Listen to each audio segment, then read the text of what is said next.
When it comes to voter fraud, Republicans are constantly trying to pass new legislation to fight problems that don't truly exist.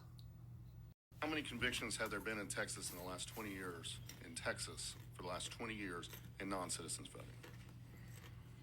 I'm trying to get to the heart of the problem here that you want to solve, because it seems like you think there are a lot of non-citizens voting. I don't have it with me.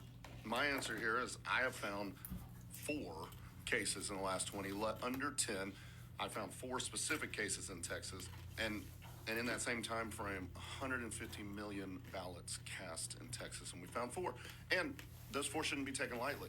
And the state of Texas didn't. They were found guilty, and they were prosecuted, and they were dealt with. So the system also got them and made sure that wouldn't keep happening. If you are somebody that believes that non-citizens, undocumented immigrants, non-citizens are voting in mass in public elections that would change any election result you have ever seen in your lifetime, you have been sold a bill of goods. Not even close to being the reality. Not even close. That gentleman's numbers found 4, was it 4 in 20 years? The Heritage Foundation, the far right-wing conservative Heritage Foundation, the people who helped write the Project 2025, they did their own study over the course of a decade and a half, or maybe longer than that. And they found not enough cases to overturn a single district or county, let alone a state or an entire national election.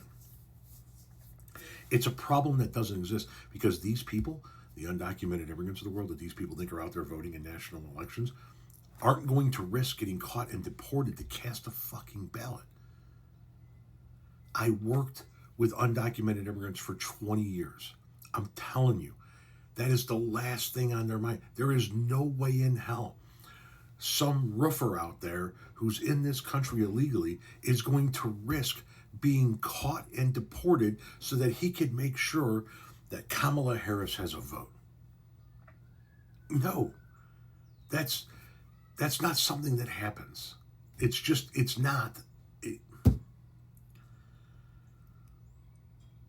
Why is it Republicans can get sold on an idea without an ounce of proof or data to back it up? Somebody tells them undocumented immigrants are voting in our federal elections, non-citizens are voting in our federal elections, and they, without any research, without any data from the person giving them information, without any information at all, they run with it. Yep, non-citizens are voting. We got to pass this legislation to prevent non-citizens from voting. Well, there's already legislation to prevent non-citizens from voting, but where's your information to say that they are? Oh, that's right. You don't have any. You just don't like brown people. And that's what you guys don't have the fucking balls to just come out and say. They don't look like us. They're not like us. We don't like them. So therefore, we're not going to let them do this. We're going to accuse them of breaking the law. We're going to do anything we can to round them up and ship them up. That's what this all comes down to. There is no evidence of widespread undocumented immigrants or non-citizens voting in our elections. You're just a racist bucket of piss.